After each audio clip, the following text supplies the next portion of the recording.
Last ম্যাচে তো আমরা রংপুরের সাথে খেলেছি, খেলা শেষের জন্য আমরা একসাথে ডাইনিংয়ে একসাথে খাচ্ছিলাম। ও আমি তো ওকে ডাক দিলাম আমার সাথে বসতে। আমরা যতটা চিন্তিত বা হতাশ, ওকে দেখে একদমই মনে হলো না। ও আরও মনে হচ্ছে রিল্যাক্স। ও সবসময় যেরকম গান শুনে রিল্যাক্স থাকে, ওরকম মনে হয়েছে। তো চিন্তা করলাম যে ও এত রিল্যাক্স আছে, আমরা তো চিন্তা করে লাভ কি, তাহলে আমরা রিল্যাক্স।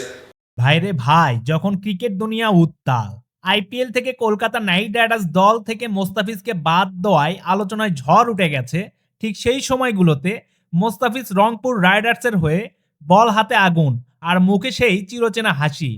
অনেকেই মনে করছে মোস্তাফিজ হয়তো অনেক ভেঙে পড়েছে, কিন্তু না, এইসব কোনো আলোচনাকেই পাত্তা দিচ্ছেন না কাটার মাস্টার মোস্তাফিজুর রহমান। মোস্তাফিজ তো এমনই, তার আইপিএল থেকে বাদ পড়াটাই তার কাছে হয়ে উঠেছে সবচেয়ে বড় রিল্যাক্সন থেরাপি। এর মধ্যে আবার ডাক পেয়েছেন পাকিস্তানের জনপ্রিয় টি-20 টুর্নামেন্ট পিসিএল থেকে। সবকিছু মিলিয়ে মোস্তাফিজের দল থেকে বাদ পড়া নিয়ে কোনো মাথা ব্যথা নেই।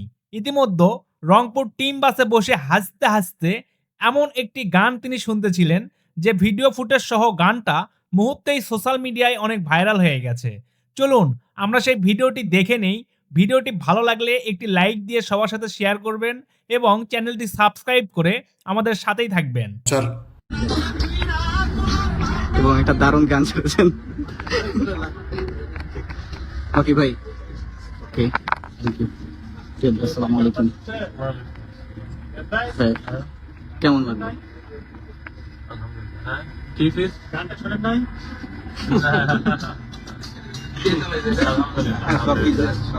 ভালো লাগছে, টিম জিতছে আলহামদুলিল্লাহ। এখন আমরা টেবিল টপার, তো এটা ইম্পর্টেন্ট। তো এটা আর কি আরো বেশি ভালো লাগছে। 170 রানের টার্গেট 2 ওভার আগে ম্যাচ জিতালেন, মানে ফিলিংসটা অন্যরকম।